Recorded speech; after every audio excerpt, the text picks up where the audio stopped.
Pending లో ఉన్నటువంటి scholarship పరిష్కరించాలి. విద్యారంగ సమస్యలను పరిష్కరించాలి. విద్యార్థులతో చెలగాటమా, విద్యార్థులతో చెలగాటమా, విద్యార్థులతో చెలగాటమా.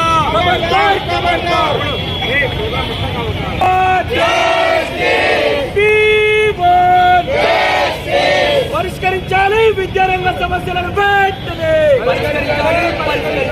పరిష్కరించాలి విద్యారంగ సమస్యలను వెంటనే, విడుదల చేయాలి పెండింగ్ లో ఉన్న స్కాలర్షిప్లను వెంటనే.